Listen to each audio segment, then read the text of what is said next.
नमस्कार दोस्तों, education brain YouTube channel में आपका स्वागत है।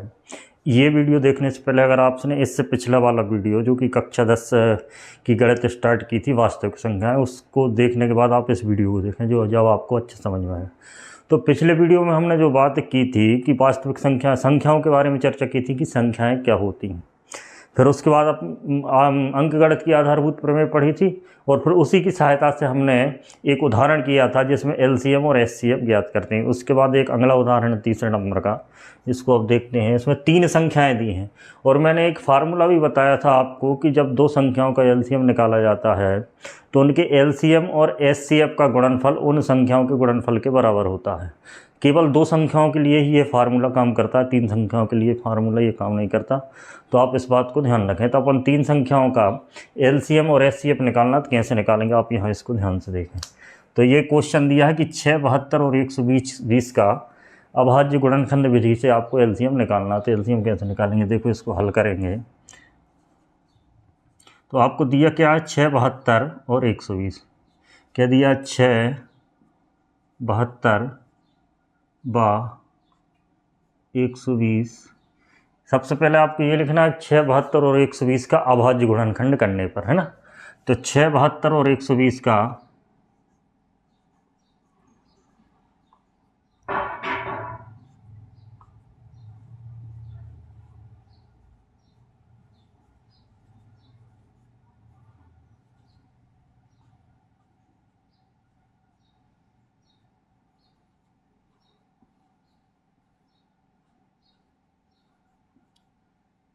करेंगे।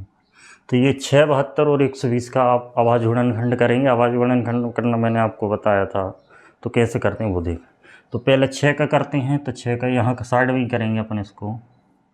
तो ये आप 6 का करें, यहाँ 6 में सबसे छोटी अभाज्य संख्या से भाग देते हैं। तो सबसे छोटी अभाज्य संख्या 2 है। अगर 2 से भाग नहीं जाता तो 3 से देते, लेकिन इसमें 2 से जा रहा है तो 2 से दे दिया भाग। तो 2 3 6, अब 2 से जा रहा है, 3 में नहीं जा रहा, फिर 3 से ही जाएगा। 3 एकम 3, जब तक 1 नहीं आता जब तक देते रहते हैं, है ना। इसमें ये आपको ये ध्यान रखना है कि अभाज्य संख्याओं से ही इसमें भाग देना है ना, क्योंकि अपन इसके अभाज्य गुणनखंड निकालना है। इसके बाद अपन 6 का निकाल लिया अभाज्य गुणनखंड। अब इसके बाद अपन निकालेंगे 72 के, है ना। तो यहाँ पर 72 के निकालते हैं। तो 72 में भी 2 से भाग जाएगा। 2 से 2 3 6, 2 3 6, 1 बचा 12, 2 6 12। इस प्रकार आप इसको करेंगे। अब फिर 2 से जा रहा है, 2 एकम 2, 2 8 16, फिर 2 से जा रहा है ना। 2 9 18, अब 3 से जाएगा। 3 का 9 और फिर 3 से जाएगा, 3 एकम 3। ठीक, तो ये अभाज्य गुणनखंड विधि से आप इस तरीके से क्या निकालेंगे, गुणनखंड निकालेंगे। अब इसके बाद 120 का निकालते हैं अपन। तो ये आपका 120 है। 120 में भी 2 से जाएगा, है ना। 2 से गया तो इसका आधा 60 हो जाएगा। 2 से भाग देने का मतलब आधा ही करना होता है। फिर 2 से, तो ये फिर इसका आधा, फिर 2 से, फिर ये इसका आधा। अब 2 से नहीं जाएगा, अब 3 से जाएगा।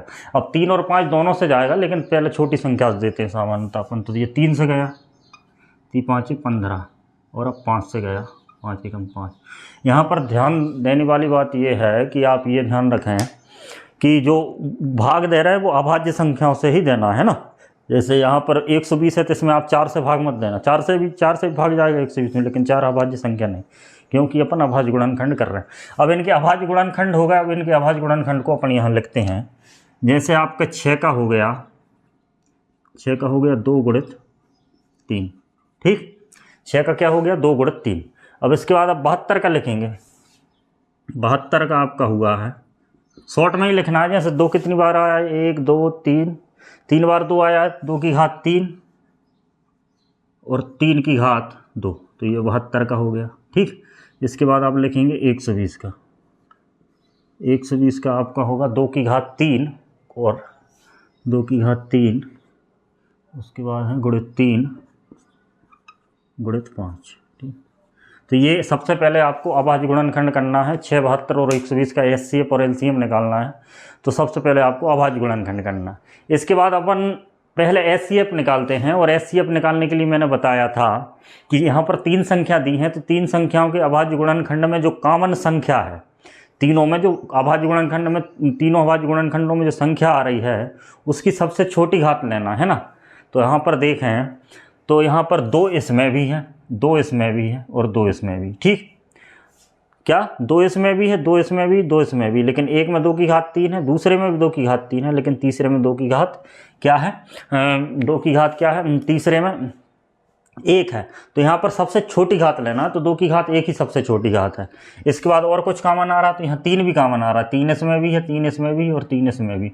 तो एक में 3 की घात 2 है और अन्य दोनों में 3 की घात 1 है, तो यहाँ पर 3 की घात 1 कॉमन आ रहा है। अब 5 कॉमन आ रहा है कि नहीं, नहीं 5 इसमें नहीं, इसमें ही है, इसमें नहीं है। तो यहाँ पर अपना लिख देंगे कि अभाज्य गुणनखंड में क्या,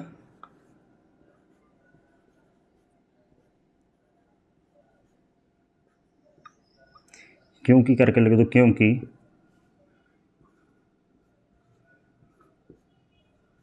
अभाज्य गुणनखंडों में, अभाज्य गुणनखंडों में,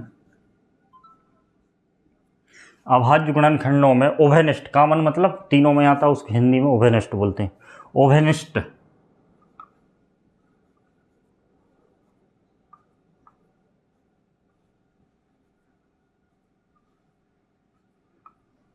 अभाज्य गुणनखंडों में उभयनिष्ठ जो कॉमन है, उभयनिष्ठ गुणनखंडों की छोटी घातें हैं, उभयनिष्ठ गुणनखंडों की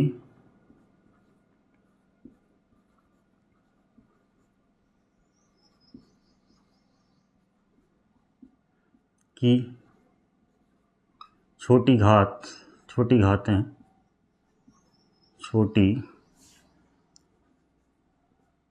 घातें कौन कौन सी हैं। एक तो 2 उभयनिष्ठ गुणनखंड है जिसकी छोटी घात क्या है, 2 की घात 1, और इसके बाद 3 एक उभयनिष्ठ गुण, इसके बाद क्या है 3 है और इसकी घात भी 1 है। 3 की घात सबसे छोटी घात ही 2 की घात 1 और 3 की घात 1 है। ठीक, क्योंकि अभाज्य गुणनखंडों में उभयनिष्ठ गुणनखंडों की छोटी घातें 2 की घात 1 और 3 की घात 1 है। तो अगर अभाज्य गुणनखंडों में अगर उभयनिष्ठ या कॉमन ले रहे हैं तो उसका एचसीएफ निकलेगा। तो इसका मतलब इनका एचसीएफ क्या होगा, क्योंकि करके लिख दिया, अब इसलिए करके लिख देते हैं, इसलिए 6, 72 और 120 का एचसीएफ है ना। एचसीएफ सबसे छोटी घातों का गुणनफल होगा। तो सबसे छोटी घात 1, 2 की घात 1 है और गुणित 3 की घात 1। ठीक, क्या 2 की घात 1 और 3 की घात 1 है, तो इसलिए इनका गुणनफल ही इनका एचसीएफ होगा। तो 6, 72 और 120 का जो एचसीएफ आएगा वो क्या हो गया, 2 गुणित 3 मतलब 6। ठीक, तो ये इनका एचसीएफ आ गया। इस प्रकार इनका एचसीएफ निकालेंगे। एचसीएफ निकालने के लिए आपको अभाज्य गुणनखंड में जो कॉमन हैं उनकी सबसे छोटी घातों को लेना। अब आपको एलसीएम लघुत्तम समवर्तक निकालने के लिए अभाज्य गुणनखंडों में जो सबसे बड़ी घातें हैं, क्या सबसे बड़ी घातें हैं उन्हीं को लिखना। इसमें कॉमन का कोई सिस्टम नहीं है, जो सबसे बड़ी बड़ी घातें केवल उन्हीं को लिखना। क्या, जैसे यहाँ पर सबसे बड़ी घात 2 की घात 3 है तो 2 की घात 3 लिखेंगे, यहाँ पर 3 की घात 2 है तो 3 की घात 2 लिखेंगे, यहाँ पर 5 की घात 1 है तो 5 की घात 1 लिखेंगे। जिन संख्याओं की घातें सबसे ज़्यादा हैं उनको लिख देते हैं। अब यहाँ पर 2 की घात 3 है तो 2 की घात 3 लिखेंगे, तो 2 की घात 3 लिखने के बाद अब ये 2 की घात 3 और ये 2, इसको लिखने की ज़रूरत नहीं। यहाँ पर 3 की घात 2 लिख दिया तो आपको ये 3 लिखने की ज़रूरत नहीं। 5 की घात 1 लिख दिया क्योंकि 5 तो 1 ही है। तो अब इसके बाद तथा, अब एक बात क्योंकि करके और लिख दीजिए, क्योंकि प्रत्येक गुणनखंड में, प्रत्येक अभाज्य गुणनखंड, सभी गुणनखंडों की बात करेंगे ना, प्रत्येक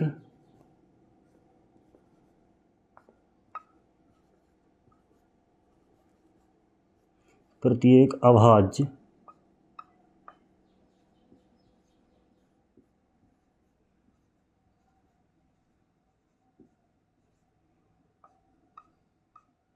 प्रत्येक अभाज्य गुणनखंडों में, प्रत्येक अभाज्य गुणनखंडों में सबसे बड़ी घातें, उभयनिष्ठ नहीं लिखना इसमें है ना, सबसे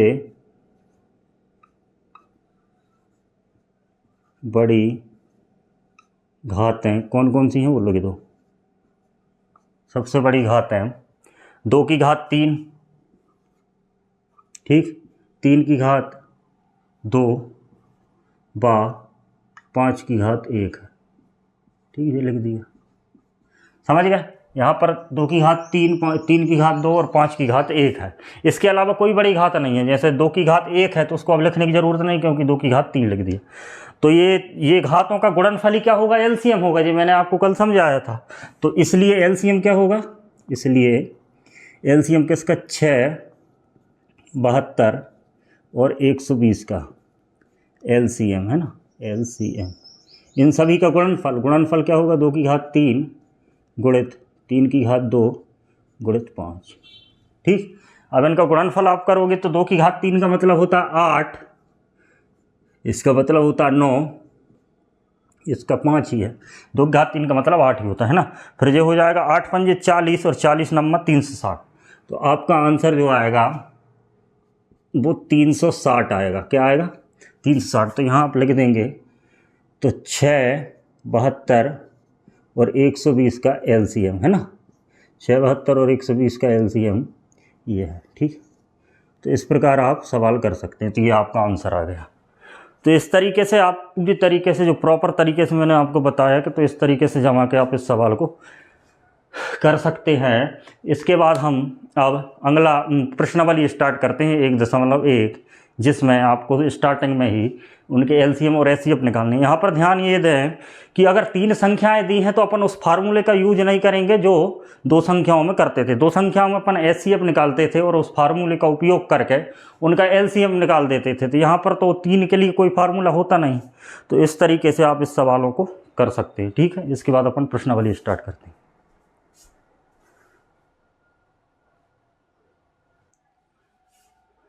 तो देखिए, अब अपन प्रश्नावली स्टार्ट करते हैं। प्रश्नावली 1.1। अभी तक उदाहरण के माध्यम से हमने कुछ कॉन्सेप्ट समझे और जो कॉन्सेप्ट प्रश्नावली से पहले दिए थे प्रश्नावली को हल करने के लिए, वो आपको मैंने बताया। अब आपके सामने पहला ही प्रश्न दिया है कि निम्नलिखित संख्याओं को अभाज्य गुणनखंडों के गुणनफल के रूप में व्यक्त कीजिए। ये मैं आपको बता चुका हूँ कि अभाज्य गुणनखंडों के गुणनफल के रूप में कैसे व्यक्त करते हैं। यहाँ पर आपको 5 सवाल दिए हैं आपको करना। ठीक, तो अपन पहला ही सवाल स्टार्ट करते हैं। तो आपका पहला सवाल है, पहला सवाल स्टार्ट करते हैं। आपका पहला क्वेश्चन है 140। तो 140 को अभाज्य गुणनखंडों के गुणनफल के रूप में व्यक्त करना। ठीक, तो ये आपका पहला क्वेश्चन देखते हैं ना, इसको हल करते हैं। तो पहले तो इसके अभाज्य गुणनखंड करेंगे। तो यहाँ पर लिख देंगे 140 के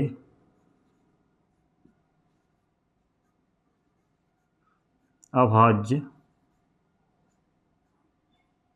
गुणनखंड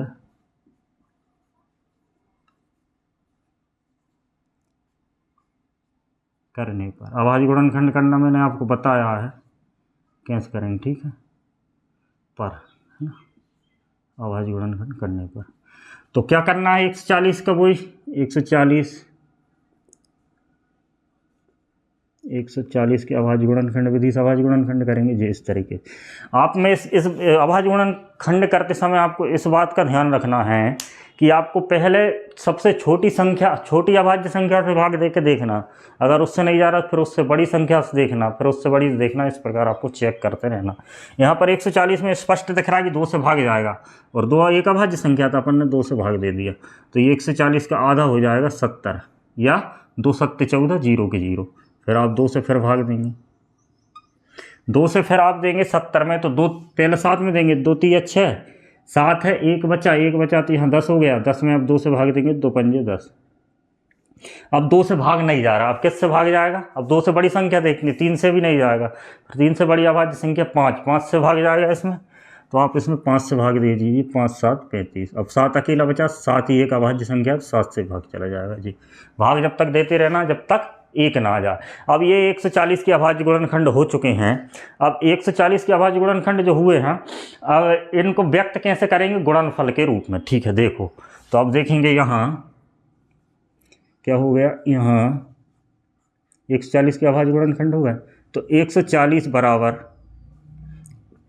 2 गुणा 2 गुणा 5 गुणा 7। ठीक, तो ये व्यक्त हो गया अभाज्य गुणनखंडों के गुणनफल के रूप में। ठीक है, इस तरीके से व्यक्त करना। इसको और शॉर्ट लिख सकते हैं।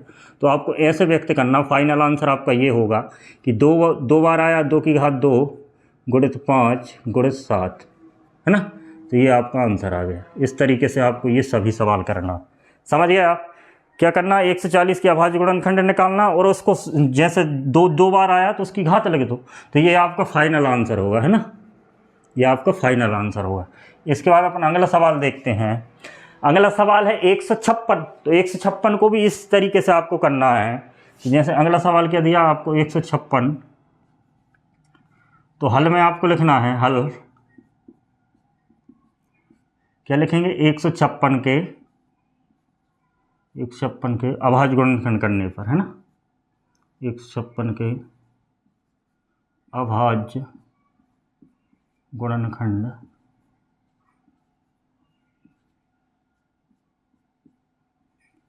करने पर। ठीक, ये अभाज्य गुणनखंड करोगे आप, कैसे करेंगे, वही अभी मैंने बताया था। 156 के अभाज्य गुणनखंड इस तरीके से होंगे, 156 के अभाज्य गुणनखंड आप ऐसे करेंगे। ठीक, ये 156 है, इसमें सबसे पहले सबसे छोटी अभाज्य संख्या से भाग देके देखेंगे क्या, सबसे छोटी अभाज्य संख्या 2, और 2 से इसमें भाग जा रहा है, 2 से भाग दे दिया।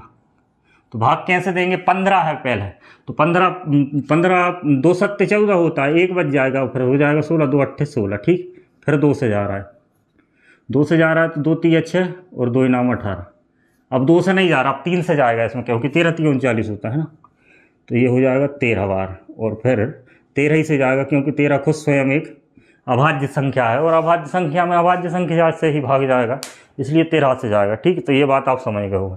तो ये 156 के अभाज्य गुणनखंड हो गए। अब इसको फिर ऐसे ही व्यक्त करेंगे जो मैंने बताया था, लिखेंगे यहाँ क्या हुआ है कि 156 जो है उसके अभाज्य गुणनखंड क्या हुए, 2 गुणित 2 गुणित 3 गुणित 13। ठीक है, इसको फिर शॉर्ट फॉर्म में लिखेंगे तो 156 बराबर 2 की घात 2 3 गुणित 13, ये इसका आंसर आ गया। तो इतनी आसानी से आप कर सकते। ठीक, इसमें सिर्फ एक ही समस्या आ सकती है आपको कि जैसे कहीं बड़ी संख्या दे दी गई है और उसके अभाज्य गुणनखंड उससे भाग किसी से जा नहीं रहा। जैसे अगली संख्या आपको दी है 38 25, इसमें तो आखिरी अंक इकाई अंक 5 है, तो इसलिए 5 से भाग जाएगा। ये दे दिया 5 से भाग दे, तो इन बड़ी संख्याओं में आपको थोड़ी प्रॉब्लम आ सकती है। इसके बाद अगला सवाल और देखते हैं, अभी रुकिए एक मिनट।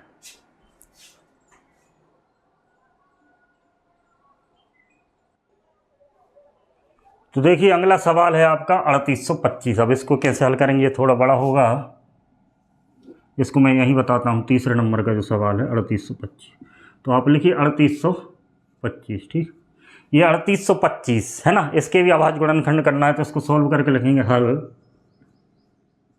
क्या लिखेंगे कि 3825 के अभाज्य गुणनखंड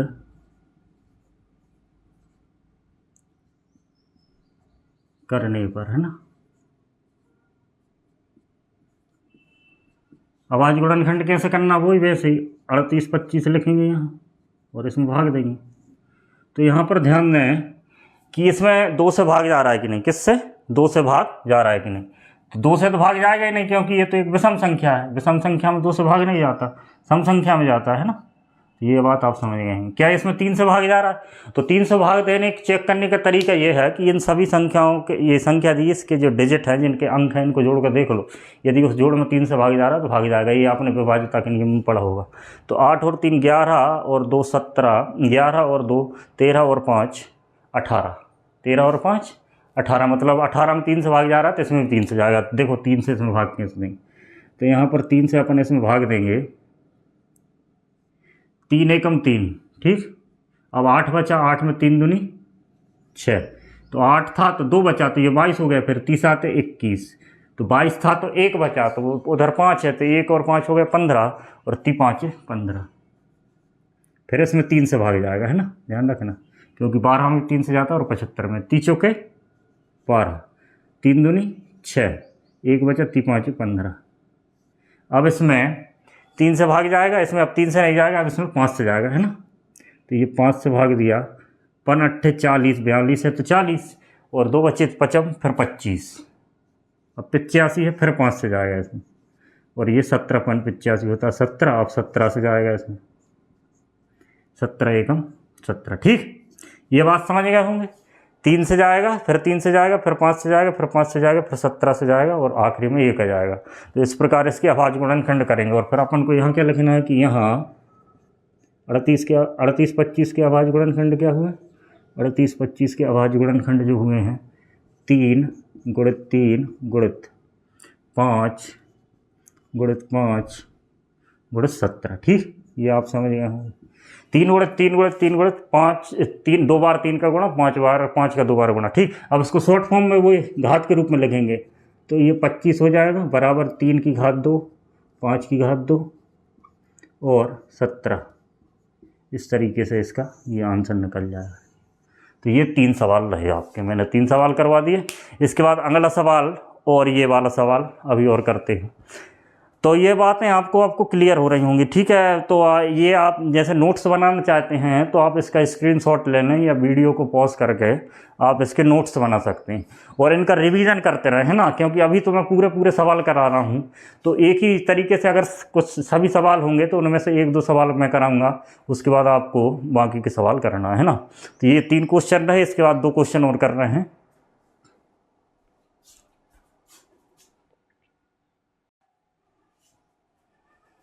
तो देखिए ये कुछ सवाल, ये चौथे नंबर का सवाल है, 5वें नंबर का, इसको मैंने पहले लिख लिया।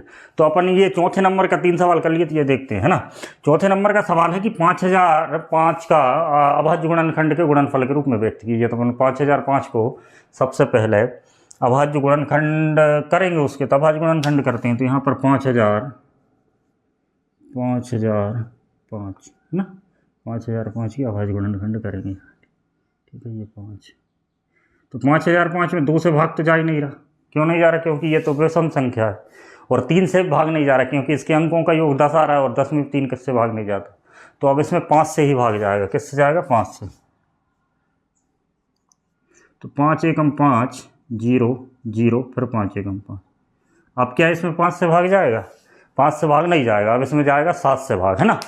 तो 7 से अपन इसमें भाग देंगे। देखो कैसे देंगे, इसको ध्यान से समझना कि 7 एकम 7 10 थे, 7 एकम 7 हो गया, 3 बचे, तो यहाँ पर एक 0 ये है, तो 30 हो गया। तो 7 चौके 28, 30 में, तो फिर बचा 2 और यहाँ एक पहले ही से मौजूद था पहले ही से, तो 2 और 1 21 हो गया। अब 7 तिया 21, तो ये हो गया आपका 143। अब क्या इसमें 7 से भाग जा रहा है कि नहीं जा रहा है? अब इसमें 7 से भाग नहीं जाएगा, अब इसमें 11 से भाग जाएगा। किससे भाग जाएगा? 11 से। तो ये आप याद रखें, है ना, क्योंकि आपको सबके पहाड़े आने चाहिए। 11 एकम 11, फिर बचा 3 11 3 33। अब इसमें 13 से भाग जाएगा। किससे भाग जाएगा? 13 से। और 13 एकम 13, क्योंकि 13 एक अभाज्य संख्या है। ठीक, तो ये इस प्रकार इसके अभाज्य गुणनखंड होगा, है ना। तो यहाँ पर अपन को वही लिखना है कि यहाँ 5005 के जो अभाज्य गुणनखंड हुए हैं वो क्या हुए हैं? 5 गुणित 7 गुणित 11 गुणित 13। अब इसको शॉर्ट फॉर्म में लिख ही नहीं सकते क्योंकि यही है इसका आंसर। तो इसका आंसर आपका यही हो जाएगा, क्योंकि यहाँ पर अभाज्य संख्याएं 2 बार नहीं आई, तो उसको घात के रूप में नहीं लिख सकते। ठीक है, तो ये इसके अभाज्य गुणनखंड हो गए। इसके बाद आप अगला सवाल देखते हैं। 7429 के अभाज्य गुणनखंड की। तो अपन करेंगे 7429 के अपन अभाज्य गुणनखंड करेंगे 7429। ठीक, अब 7429 एक अभाज्य संख्या, इसलिए 2 से इसमें भाग नहीं जाएगा, इसमें 3 से भाग जाएगा। 7 और 4 11 और 2, 11 और 2 कितने होते हैं? 13 और 9 22। तो 22 में 3 से भाग नहीं जाता, तो इस संख्या में 5 से भी इसमें जाएगा नहीं, क्योंकि आखिरी में 0 हो या 5 हो, जब 5 से भाग जाता। 7 से भी इसमें भाग नहीं जाएगा क्योंकि 7 धाम 70, फिर 42 7 सिंह 42 7 से, इसमें 17 से भाग जाएगा। किससे भाग जाएगा? 17 से भाग जाएगा, ये आप याद रखना, है ना। तो 17 से अपन इसमें भाग देते हैं। तो 17 का पहाड़े में 17 चौके 68 और 17 पंजे 85। ठीक, तो यहाँ पर 74 है, तो 17 चौके 68 ही रहेगा, क्योंकि 85 74 से ज़्यादा हो जाएगा। फिर 68 आ गया। अब 68 में से 74 जाएगा तो 6 बचेंगे, है ना।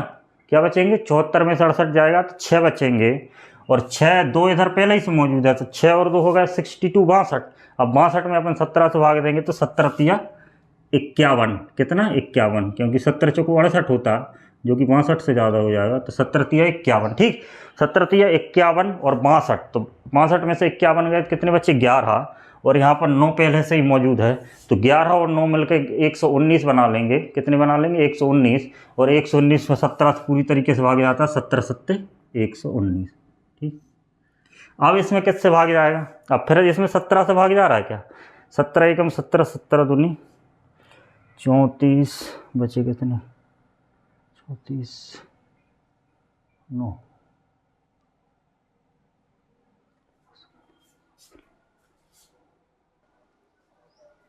तो देखिए अब 17 से जा रहा है और उसके बाद अब इसमें 17 से भी नहीं जा रहा, तो अब इसमें 19 से जाएगा, तो 19 से अपन भाग देते हैं। 19 का पहाड़ आना चाहिए आपको 10th क्लास तक, लगभग कम से कम आपको 20 तक तो पहाड़े आना ही चाहिए। ठीक है, इस बात को ध्यान रखें।